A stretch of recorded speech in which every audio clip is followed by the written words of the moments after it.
Hey guys, this is Frank. This will be the last piece of the MIT Mini Cheetahs. In this video, I will show you the SPI controller design and show you how to upload this to the PCBWay to get it built. The SPI controller is something like an adapter between the Jetson Nano and the CAN bus, and finally it could deliver the signal to the actuator, get it work. Okay, let's start. Okay, now let's take a look at the main board. This one is for the MIT Mini Cheetahs. The purpose for this one, we need to convert the SPI signal to the CAN bus signal. We also have the USB Type-C. Maybe later we may use this one to drive the CAN bus. Yeah, now let's take a look at these three parts. The first part is for the 4-channel CAN bus drive. The next one is the protocol converter. We use two STM32 chips to complete this one. The reason we use two of them because each one only could support 2 channels, so we need to support 4 channels. That is why we need two STM32 board.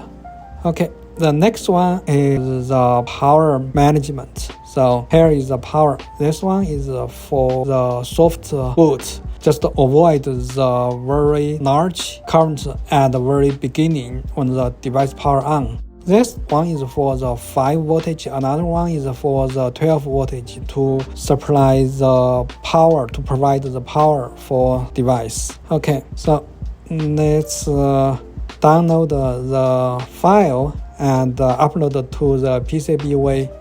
Okay, now let's go to the PCB website, PCBWay.com. Okay, let's quote now, click this button. Okay, now let's upload the Gerber file. Yeah, we could do a preview. So here is a viewer, online viewer. Let's go here and upload the Gerber file. You can find all this file in the Git repository. I will put the repository here. So let's do some compare. Okay, everything looks good. The bottom. Top view layers. Yeah, looks good. Let's go back to the PCBWay. Now let's upload the file.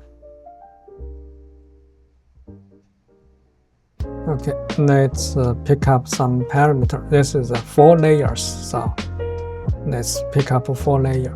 Okay, use the default value. Let's go to the. I think most of them looks good. Just use the default one. Let's say assembly service. Let's say okay, how many we need? I would 5. I would like 5. Okay. Let's calculate the price. Now let's save to the shopping cart.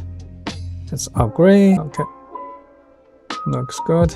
It will do some calculation, do some valuation. Okay, let's upload the extra file. Like I mentioned, you can find all this file, the BOM, position file, everything you can find in the Git repository. So let's just import all files. Now it's done. Okay, let's submit the file. Looks good. Okay, it may need a few days to get approved. I think that pretty much all for this video. In next video, I will put everything about the MIT Mini Cheetahs together. I spent about 6 months to get this project done, so you guys could follow my channel and find the playlist. Here is everything about the MIT Mini Cheetahs. You could follow this video and build your own MIT Mini Cheetahs. You could find the source code over here and find the design file over here, upload the file to the PCBWay, get your board built. If you need some part, you could go our website and purchase this part from here. Yeah, that will be a very interesting project. Next one, I will upgrade this one. I already started a new project. I learned a lot of stuff from the MIT Mini Cheetahs. So we are going to upgrade this project. We are going to use the reinforcement learning instead of use the MPC. So this will be very interesting. That will use the AI to drive the robots. I got some support from my subscriber, so if you guys are interested with this one, if you could support me, that will be very helpful. Because right now in the open source world for the core part, either they looks like the toys or something like the unitary, they are not open source. So in the open source world, we want something very cool, very powerful, like the unitary, but it is open source, so everyone could benefit from this project, could build their own core part. Yeah, I think that will be a very interesting project. Okay, thank you for your watching. See you next time.